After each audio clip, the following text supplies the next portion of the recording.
হযরতে আবু বকর রাদিয়াল্লাহু তাআলা আনহু একজন এত বড় বিখ্যাত বড় সাহাবা। ওই সাহাবা একদিন আল্লাহর নবী সাল্লাল্লাহু তাআলা আলাইহি ওয়াসাল্লামের বয়ান শোনার পরে তিনি কোনো এক জায়গায় গিয়েছেন। যাওয়ার পরে ওই সাহাবা হযরত আবু বকর রাদিয়াল্লাহু তাআলা আনহু একটা আপনার তরুলতাকে ধরেছে, ঘাসকে ধরেছে। ওই তরুলতাকে ধরার পরে ওই ঘাসকে উদ্দেশ্য করে আল্লাহর নবী জনাবে মুহাম্মদ রাসূলুল্লাহ সাল্লাল্লাহু তাআলা আলাইহি ওয়াসাল্লাম সব থেকে বড় সাহাবা হযরতে আবু বকর। ওই হযরত আবু বকর রাদিয়াল্লাহু তাআলা আনহু তিনি ওই ঘাসকে সম্বোধন করে বলছে, ওরে ঘাস, তোর কাল কিয়ামতের ময়দানে কোনো রকমের বিচার হবে না, কোনো রকমের চিন্তা নাই, কোনো রকমের কিয়ামতের ময়দানে পেরেশানিতে পড়তে হবে না।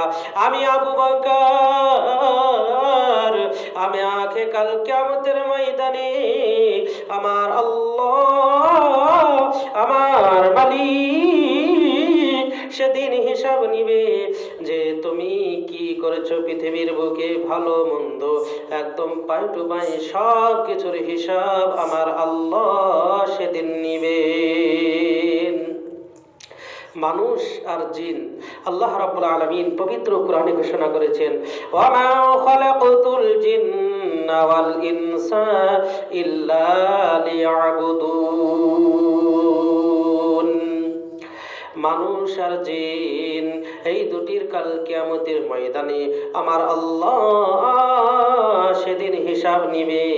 আর সেই দিন হিসাব দেওয়ার পরে আমরা যদি হিসাবের কাঠগড়াতে দাঁড়িয়ে যদি আল্লাহর সম্মুখে হয়ে আমরা যদি হিসাব না দিতে পারি, কাল কিয়ামতের ময়দানে আমাদেরকে হয়তো জাহান্নামের আগুনে আল্লাহ রাব্বুল আলামিন আমাদেরকে দিবেন। সেই জন্য আবু বকর ওই ঘাসকে সম্বোধন করে বলছে, ওরে ঘাস, তোর কিয়ামতের ময়দানে কোনো চিন্তা থাকবে না, কোনো আপনার কোনো রকমের পেরেশানিতে থাকতে হবে না। আমি আবু বকর না হয়ে যদি ওই জঙ্গলের একটা তরুলতা, কোনো ঘাস, কোনো গাছ হতাম, তাহলে পারে কিয়ামতের ময়দানে কোনো রকমের হিসাব নেওয়া হতো না, হিসাব লাগতো না, কোনো পেরেশানি হতো না, কোনো চিন্তা হতো না। আবু বকর এত বড় একজন সাহাবা হয়ে সেই তিনি এত বড় চিন্তা মাথায় নিয়ে তিনি ঘাসকে সম্বোধন করে সেদিন বললেন, আজ আমরা মুসলমান, আজকে আমাদের কি হবে, কি বড় চিন্তা, কোনো নামাজ নাই, কোনো রকমের তেমন ভাবে রমজানে রোজা নাই, তেমন ভাবে যাকাত, ফিতরা, সাদকা, নফল ইবাদত, তাসবিহ, তেলাওয়াত এইগুলো আমাদের তেমন কিছু নেই।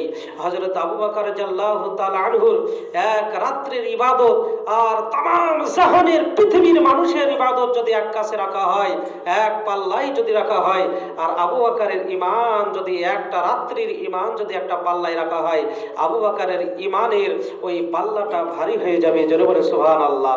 তাই মানুষ আর জিন এই দুটির হিসাব নেবে আল্লাহ রাব্বুল আলামিন কিয়ামতের ময়দানে, আর বাদ বাকি কারোর হিসাব নেওয়া হবে না। যেমন গরু, ছাগল, মোষ ইত্যাদি যত জীব সৃষ্টি জগতের আছে তাদেরকে হিসাব নেওয়া হবে না, বিনা হিসাবে তাদের কোনো হিসাব হবে না। আল্লাহ রাব্বুল আলামিন বলবেন যে যা তোরা সাফার, তোদের সঙ্গে সঙ্গে মাটির সঙ্গে মিশিয়ে যাবে। আর মানুষ আর জিন ছাড়া হিসাব কিয়ামতের ময়দানে কারণ নেওয়া হবে না। সেই জন্য আমরা মানুষ আমাদেরকে